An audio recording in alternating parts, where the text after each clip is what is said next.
Quick book review of Star Wars Dark Disciple. In this video, there will be no spoilers, and I will not divulge any of the plot. A quick disclaimer, if you haven't watched the Clone Wars, why are you interested in this? Don't read this. Wait, watch the Clone Wars first, and then get to this.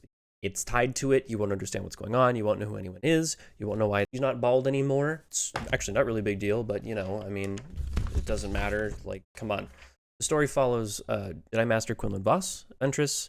Get to see a lot of cool things in the middle underworld of Coruscant, Black Suns, all that cool stuff.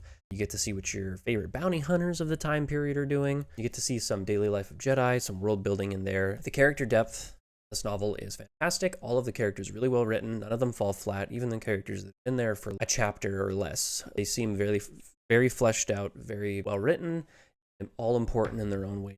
Story. Character consistency with characters that you already know, like Mace Windu, Obi-Wan. If anything, it adds to them. The plot and pacing is fantastic, kind of quicker paced. My only issues with this novel are towards the end, the final climax plot buildup. It's a little bit, it feels like it's getting drawn out. It seems like it's just kind of being drawn out for the sake of being drawn out. And characters aren't really behaving the way you expect them to after all of this growth. But that's really my only complaint. If that small section, it's like maybe 5 or 6 chapters towards the end out of like, I think 40 something chapters. If that was not there, this would turn from a great book into an amazing book. The story's ending is fantastic. Despite this, it concludes really nicely, and you sort of forget about all that lead up that was kind of not making sense. It feels like very adult, very grown up, very serious parts of the Clone Wars that we've all wanted to see and we never got to. I hope they make more novels about unreleased Clone Wars stories, like the Commandos and Delta Squad and stuff are going to be in a couple episodes.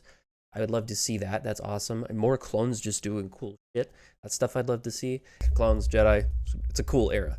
So to recap, if you've watched the Clone Wars, this is a must. If you haven't, watch the Clone Wars and then watch this. Just an extension of the two. And it feels like that. There's also a nice little story at the end that's like an extra little tidbit that feels like another little Clone Wars episode. I thought that was really nice. Give it a read. Let me know what you think. I loved it. Peace.